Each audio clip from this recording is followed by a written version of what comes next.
नमस्कार। आज मैं आपके समक्ष निराला की कविता गीत गाने दो मुझे लेकर उपस्थित हूँ। यह जो कविता है हिंदी की पुस्तक अंतरा में संकलित है। यह पुस्तक +2 के पाठ्यक्रम में लगी हुई है और NCERT की पुस्तक है। देखें जरा गीत गाने दो में कवि आखिर कहना क्या चाहता है। इस कविता में निराला ने ऐसे समय की ओर इशारा किया है जिसमें चोट खाते खाते, संघर्ष करते करते होश वालों के होश खो गए हैं, यानी जीवन जीना आसान नहीं रह गया है।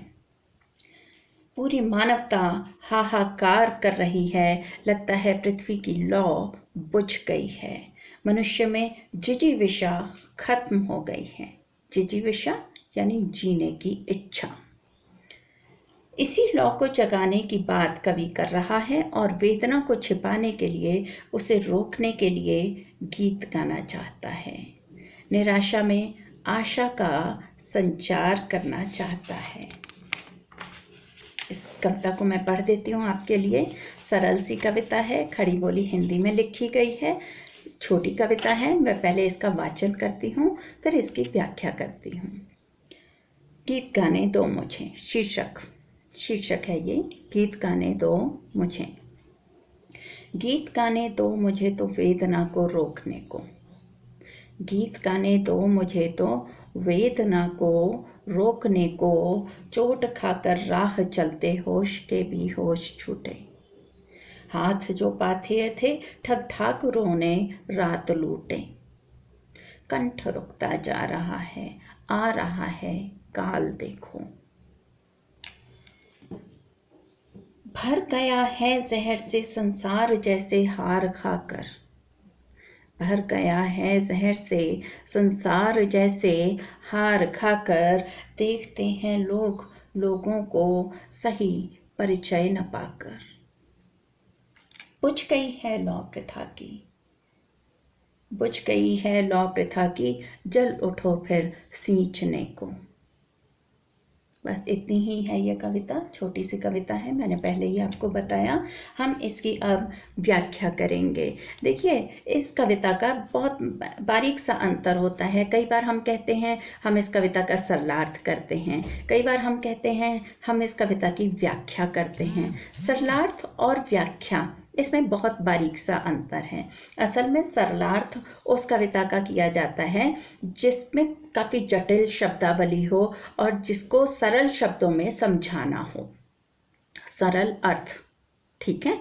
और व्याख्या जो खड़ी बोली की, ऑलरेडी खड़ी बोली की कविता है, आसान कविता है। खड़ी बोली में आपको कई बार बता चुकी हूँ। अब तो आप सब लोग जान चुके होंगे जिन लोगों ने मेरे वीडियोस देखे हैं कि जो दिल्ली और इसके आसपास के क्षेत्रों की भाषा थी वो खड़ी बोली कहलाती थी, क्योंकि ये अक्खड़ भाषा मानी जाती थी। इसमें लय और सुरताल की कमी थी। जब हम बोलते हैं, आप देखते होंगे उस क्षेत्र के लोगों को बोलते हुए, तो ऐसा लगता है कि जैसे लड़ रहे हों या रूखेपन से व्यवहार कर रहे हों, लेकिन असल में ऐसा नहीं है, उनकी भाषा ही वैसी है।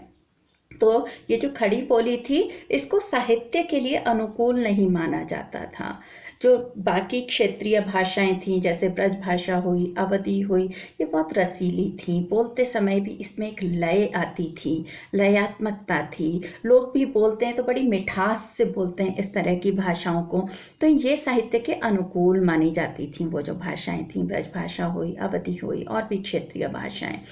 इस खड़ी बोली को साहित्य में स्थापित करने में द्विवेदी युगीन जितने भी कवि रहे हैं, साहित्यकार रहे हैं, प्रेमचंद हैं, निराला हैं, प्रसाद हैं, ये छायावाद के जितने भी कवि हैं, उस समय के जितने भी कहानीकार हैं, इन लोगों ने खड़ी बोली को हिंदी साहित्य में स्थापित किया और साबित किया अपने लेखन से। छायावादी लेखन आप पढ़ के देखें, कोई कह ही नहीं सकता कि इसमें रस नहीं है, हालांकि खड़ी बोली में लिखा गया है। तो ये जो है, इसको स्थापित करने में लोगों ने बड़ी मेहनत लगाई है और आज तक हम लोग उस चीज़ को फॉलो करते हैं, उसी का अनुसरण करते हैं। किताबों में हम उसी भाषा को पढ़ते हैं। तो ये जो है खड़ी बोली में लिखी हुई, अब क्योंकि हमारी बोलचाल की भाषा वही है, उसी में यह कविता लिखी है, तो इसको हम सरलार्थ नहीं करेंगे। इसकी हम क्या करने वाले हैं, व्याख्या, यानी कवि ने जो कहा उसी को हम थोड़ा विस्तार से समझेंगे और समझाएंगे। तो ये जो कविता है गीत गाने दो मुझे, मैंने अभी अभी आपके सामने पढ़ी, इसका वाचन किया। आपने भी देखा होगा, बहुत सरल शब्दावली है, एक बार में पढ़े और समझ गए कि कवि क्या कहना चाहता है। लेकिन फिर भी कवि महान क्यों होता है? कोई भी कविता बड़ी कब बनती है? जब उसमें से ढेरों अर्थ निकले, सिर्फ वही अर्थ ना हो जो कि कहा जा रहा है। अभिधात्मक लेवल की जो कविताएं होती हैं वो बहुत पहले स्तर की कविता मानी जाती हैं। उसके ऊपर ऊपर ऊपर जितना कवि लिखेगा, जितना उसका लेवल बढ़ता जाएगा, स्तर बढ़ता जाएगा लेखन का, उतने ही उस कविता में अर्थ अधिक से अधिक निकलेंगे। यहाँ तक कि कविता जो है सिर्फ शब्दों में नहीं होगी, कहाँ उसमें विराम चिन्ह लगे हैं, विराम चिन्हों में भी कविता होती है। Reading between the lines English का फ्रेज है कि पंक्तियों के में छिपे हुए अर्थ होते हैं, उन्हें भी समझना होता है। तो यही सब व्याख्या में आता है कविताओं की। तो चलिए देखते हैं, हम इसकी व्याख्या करते हैं। गीत गाने दो मुझे तो, इसका मूल भाव समझ लेते हैं पहले कि मूल भाव क्या है इसमें कविता में। कि कवि ऐसे समय की ओर संकेत कर रहा है जब हर ओर निराशा ही निराशा व्याप्त है और वह निराशा में आशा का संचार करना चाहता है। अब निराला जी की ये बहुत ही अच्छी बात थी, सकारात्मकता। तो इसमें भी अंत में सकारात्मकता है। पहले तो दृश्य वर्णन किया गया है कि देश का क्या दृश्य है, और उसके बाद सकारात्मकता का संचार करने की बात की गई है। अब देखते हैं, कविता पे आते हैं। ठीक है, गीत गाने दो मुझे तो वेदना को रोकने को। बहुत सरल सी बात है कि वेदना यानी कष्ट, पहाड़ी में वेदनी बोलते हैं ना, वेदनी आप लोग, ठीक है, वो देखिए संस्कृत निष्ठ शब्द हैं ये, वेदना, कष्ट। गीत गाने दो मुझे तो वेदना को रोकने को, कि मुझे वेदना को रोकने को, अपने कष्ट को, अपनी पीड़ा को रोकने के लिए गीत गाने दो। अब ये वेदना सिर्फ कवि की व्यक्तिगत वेदना नहीं है, वो क्या कर रहा है, जनहित में इस कविता को लिख रहा है। पूरी जनता की वेदना को वो गीत गाकर दूर करना चाहता है, उस वेदना को रोकना चाहता है। अब जब आप भी निराशा में होते हैं, कष्ट में होते हैं, हताशा में होते हैं, आप क्या करना पसंद करते हैं ज़्यादातर? अभी तक नहीं आपके दिमाग में था तो अब डाल लें, ईयरफोन लगाएं और गाने सुनें, अच्छा संगीत सुनें, अच्छे गीत सुनें। उससे क्या होगा, आपकी वेदना कम होगी, आपको कम कष्ट का एहसास होगा। गीत हृदय की अनुभूतियाँ हैं और यह वेदना की तीव्रता को भुलाने की शक्ति रखते हैं, दुखों को कम कर सकते हैं। इसीलिए निराला जी क्या कह रहे हैं यहाँ पे, गीत गाने दो मुझे तो वेदना को रोकने को। ठीक है, चोट खाकर राह चलते होश के भी होश छूटे, हाथ जो पाथे थे ठग ठाकुरों ने रात लूटे, कंठ रुकता जा रहा है आ रहा है काल देखो। चोट खाकर राह चलते होश के भी होश छूटे। अब राह जो है यहाँ पे कोई रास्ता या सड़क नहीं है, ये जीवन की राह है।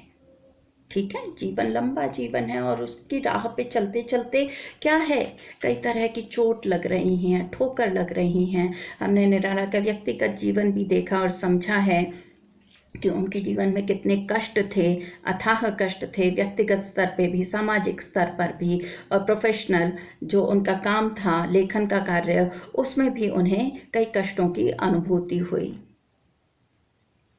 विपरीत परिस्थितियों का उन्होंने जीवन भर सामना किया। तो ये न सिर्फ व्यक्तिगत स्तर पे है, सामाजिक स्तर पे भी ये बात कही है कि चोट खाकर राह चलते, की जीवन की राह पे आगे बढ़ते बढ़ते चोट खाकर, यानी इतनी ठोकरें खाई हैं कि होश के भी होश छूट गए हैं, होश के भी होश छूट गए। होश का मानवीकरण किया गया है यहाँ पे। लेकिन होश का असल अर्थ यहाँ पे हम क्या लेंगे कि जो मजबूत इरादे वाले लोग हैं, जो मजबूत दिल वाले लोग हैं, मजबूत दिमाग वाले लोग हैं, उनके भी होश छूट गए हैं। चोट खाकर राह चलते होश के भी होश छूटे, कि जीवन की राह पे चलते चलते होश के भी होश छूट चुके हैं। मजबूत इरादे वाले जो लोग हैं वो भी निराश और हताश हो चुके हैं। हाथ जो पाथे थे ठग ठाकुरों ने रात लूटे। हाथ जो पाथेय थे, पाथेय हम किसे कहेंगे? अब इसके अभिधात्मक अर्थ पे जाते हैं। हम पहले स्तर पे जाएंगे। पाथेय यानी पथ संबंधी जो चीज होगी उसे हम क्या कह देंगे? पाथेय। पथ तो आप समझते हैं, रास्ता, मार्ग, ठीक है। रास्ते संबंधी जो भी चीज है पथ है। पाथेय का असल अर्थ माना जाता था कि पुराने जमाने में जब यात्राएं करते थे तो होटल या सराय वगैरह तो बहुत कम हुआ करती थी, तो लोग क्या करते थे, घर से ही अपने साथ में भोजन पैक करके लेके चलते थे रास्ते के लिए। वो जो रास्ते के लिए भोजन वो लेके चलते थे उसे क्या कहते थे? पाथेय। अब यहाँ पे पाथेय का हम एग्जैक्ट मीनिंग, शाब्दिक या अभिधात्मक अर्थ नहीं लेंगे। हम भोजन से नहीं लेंगे कि ठग ठाकुरों ने मेरा भोजन लूट लिया रास्ते में, नहीं, ठीक है। मैंने आपको पहले ही बोला लाक्षणिक अर्थ चलते हैं इन कविताओं में और कई स्तरों पे ये कविताएं चलती हैं। हाथ जो पाथेय थे ठग ठाकुरों ने रात लूटे। पाथेय आपको क्लियर है इस समय। ठग ठाकुर दूसरा यहाँ पे शब्द आता है। ठग ठाकुर यहाँ पे शब्द का इस्तेमाल किया गया है शोषक वर्ग के लिए। उस समय में, जिस समय निराला ये कविता लिख रहे थे, भारत अंग्रेजों का गुलाम था। वो भारतीय जनता पे अत्याचार किया करते थे, लूटपाट और न जाने किस तरह की घटनाएं होती थी। न सिर्फ अंग्रेजों द्वारा, देश में भी अराजकता फैली हुई थी। तो ये सब घटनाओं की वजह से, देश में अराजकता की वजह से कवि क्या कह रहा है? हाथ जो पाथेय थे ठग ठाकुरों ने रात लूटे, यानी शोषक वर्ग ने आम जनता के हाथ में जो भी चीज थी, जो भी जमा पूंजी थी, जो भी संचित धन था, वो लूट लिया है। रात लूटे, रात का मतलब यहाँ रात जो है किस चीज का प्रतीक है? कुशासन का प्रतीक है। अंधकार, नेगेटिविटी, नकारात्मकता का प्रतीक है, दुर्गुणों का प्रतीक है, दुर्गुणों का, ठीक है। तो रात लूटे यानी कि अराजकता फैली हुई है, दिन में भी रात हुई जा रही है। क्लियर है ये बात आपको? चोट खाकर राह चलते होश के भी होश छूटेगी। राह चलते चलते चोट खा के जो होश वाले लोग थे, जो बुद्धिमान लोग थे, वो भी निराश और हताश हैं। मजबूत इरादों वाले लोग भी निराश हो चुके हैं। लोगों के हाथ में जो पाथेय था, जो भी संचित जमा पूंजी थी, वो शोषक वर्ग ने अंधकार मचा के लूट रखी है। अंधेर है दुनिया में इस समय। कंठ रुकता जा रहा है, आ रहा है काल देखो। कंठ रुकता जा रहा है, आ रहा है काल देखो। निराशा का चरम है ये, कि ऐसा लग रहा है सामने से मृत्यु चली आ रही है और भयभीत होके, निराशा से, हताशा में मेरा कंठ रुकता जा रहा है। मैं गीत भी नहीं गा पा रहा हूँ। गीत न गाने का मतलब है यहाँ पे, कंठ रुकने का मतलब है कि एक कवि जो है वो अपना सहज कार्य नहीं कर पा रहा है, लेखन नहीं कर पा रहा है, गायन नहीं कर पा रहा है, वाचन नहीं कर पा रहा है। उसका कंठ रुकता जा रहा है और ऐसा लग रहा है जैसे साक्षात मृत्यु जो है वो सामने से चली आ रही हो। काल यानी मृत्यु। काल के 2-3 मीनिंग जाते हैं। काल का एक वक्त अर्थ आता है समय, यहाँ पे हम काल का अर्थ लेंगे मृत्यु। आ रहा है काल देखो। भर गया है जहर से संसार जैसे हार खाकर। देखते हैं लोग लोगों को सही परिचय न पाकर। बुझ गई है लौ प्रथा की, जल उठो फिर सींचने को। भर गया है जहर से संसार जैसे हार खा की पूरी दुनिया ऐसा लग रहा है कि जहर से परिपूर्ण है, जहर से भर गई है। जहर नकारात्मकता का प्रतीक है। बहुत ही सरल शब्द है, इससे सरल तो और कुछ बताया नहीं जा सकता। विष है, विष का अर्थ जहर आ जाएगा। संसार जो है जहर से भर चुका है और निराशा ही निराशा फैली हुई है। हार खाकर यानी कि वो पूरी तरह से पस्त है, निराश है पूरी दुनिया। जहर का मतलब यहाँ दुर्गुणों से भी है कि लोगों के अंदर दुर्गुण भरते जा रहे हैं। उनमें अब संवेदनशीलता बची नहीं रह गई है, असंवेदनशील हो गए हैं, स्वार्थी हो गए हैं और वो निराश और हताश हैं, कुंठाग्रस्त हो रहे हैं। तो जहर के कई अर्थ आप ले सकते हैं। देखते हैं लोग लोगों को सही परिचय न पाकर, लोग अपने ही लोगों को इस तरह से अजनबी सी नज़रों से देखते हैं और पे शक करते हैं। ऐसा लगता है कि जैसे वो उनका सही परिचय ना पा रहे हों, यानी उन्हें सही से पहचान ना सक रहे हूँ। बुझ गई है लौ प्रथा की, चल उठो फिर सींचने को। अब यहाँ निराला अपने असली व्यक्तित्व में आ गए। अभी तक तो उन्होंने दुर्दशा का वर्णन किया। क्या कह रहे हैं? बुझ गई है लौ प्रथा की, धरती की लौ जो है, प्रथा पृथ्वी धरती की लौ जो है बुझ गई है। अब लौ यानी लौ वैसे तो दीपक की लौ को कहेंगे, ठीक है, लेकिन यहाँ पे लौ का मतलब क्या है? जिजीविषा, सकारात्मकता, जीवनी शक्ति, सद्गुण, मतलब जो भी अच्छी चीजें हैं वो पृथ्वी से क्या हो गई हैं? बुझ गई हैं, समाप्त हो गई हैं। निराशा है, हताशा है, सारे दुर्गुण जो हैं इंसान के अंदर भरे जा रहे हैं, उसकी जीने की इच्छा मरी जा रही है। जिजीविषा मैं बता चुकी हूँ आपको, सकारात्मकता उसकी खत्म हो चुकी है, जीवनी शक्ति जो है वो खत्म हो चुकी है, सद्गुण जो हैं उसके अंदर से खत्म हो रहे हैं, बुझ रहे हैं। तो हमें क्या करना है? अब चल उठो फिर सींचने को। अब यहाँ जलना ये नहीं है कि खुद को आग लगा लो। जलने का क्या अर्थ है? कि खुद को उत्साह से भर लो, जोश से भर लो और धरती को फिर से सिंचित करो। किस चीज से सींचना है? अपने सद्गुणों से, आशा से, सकारात्मकता से, और एक बार फिर से धरती को हरा भरा बना लो, समृद्ध कर लो और बहुत सुंदर वातावरण भारत का बना लो। तो ये थी कविता हमारी, गीत गाने दो मुझे। इसका शिल्प सौंदर्य देख लिया जाए। खड़ी बोली में है, ये तो मैंने आपको बताया ही है कि आसान सी भाषा में है।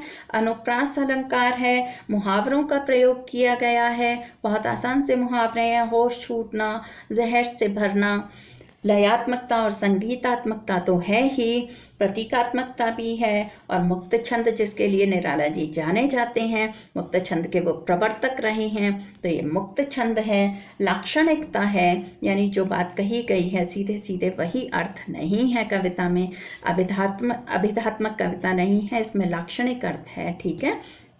लाक्षणिकता है। ठग ठाकुर, और जो है ठग ठाकुर वो किस चीज़ का प्रतीक है? मैंने आपको व्याख्या में ही बता दिया, शोषक वर्ग का प्रतीक है, ठीक है। तो ये हमारा शिल्प सौंदर्य आ गया है इसका, गीत गाने दो कविता का। अभी अगली एक और कविता है इनकी, सरोज स्मृति। ये थोड़ी लंबी कविता है और सिर्फ ये कविता नहीं है, इसे हम क्या कहते हैं? एलेजी। एलेजी यानी शोक गीत। हिंदी साहित्य का पहला शोक गीत निराला ने रचा, सरोज स्मृति। और मैंने इनके परिचय में आपको बताया सरोज कौन है? इनकी पुत्री है, जो बेचारी विवाह के 5 वर्ष बाद ही उसका निधन हो गया था। तो बहुत दुखी थे इसकी मृत्यु से निराला जी, और तब इन्होंने लिखा था अपनी कविता में। मैं अभी पढ़ देती हूँ, इसका वाचन कर देती हूँ एक बार आपके लिए। व्याख्या मैं अगले वीडियो में करूँगी इसकी, ठीक है। एक बार आप इसे देखें, सुने, आनंद लें।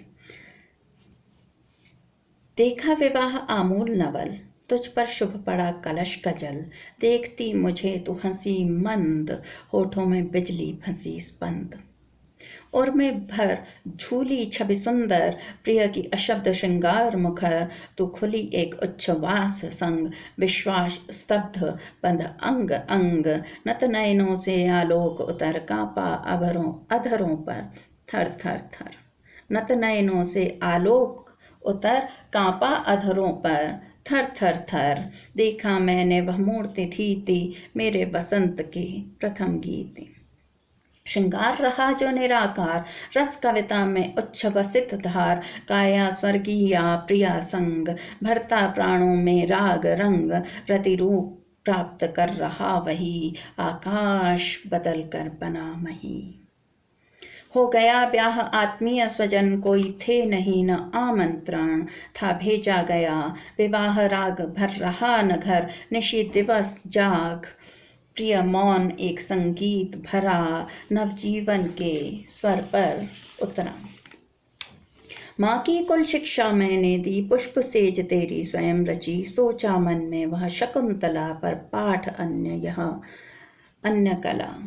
कुछ दिन रहा गृह तू फिर समोध, बैठी नानी की स्नेह गोद, मामा मामी का रहा प्यार, भर जलद धरा ज्यों अपार। वे ही सुख दुख में रहे न्यस्त, तेरे हित सदा समस्त व्यस्त। वह लता वहीं की जहाँ कली, तू खिली स्नेह से हिली पली, अंत भी उसी गोद में शरण ली, मूंद दृगवर महामरण। मुझ भाग्यहीन की तू संबल, युग वर्ष बाद जब हुई विकल, दुख ही जीवन की कथा रही, क्या कहूँ आज जो नहीं कही। हो इसी कर्म पर वज्रपात, यदि धर्म रहे नत सदा मात, इस पथ पर मेरे कार्य सकल हों भ्रष्ट शीत के से शतदल। कन्ये गत कर्मों का अर्पण करता, गत कर्मों का अर्पण करता मैं तेरा तर्पण। यह है निराला क्या शोक की सरोज स्मृति। इस पे हम अगले वीडियो में चर्चा करेंगे। अभी मुझे आज्ञा दें। नमस्कार।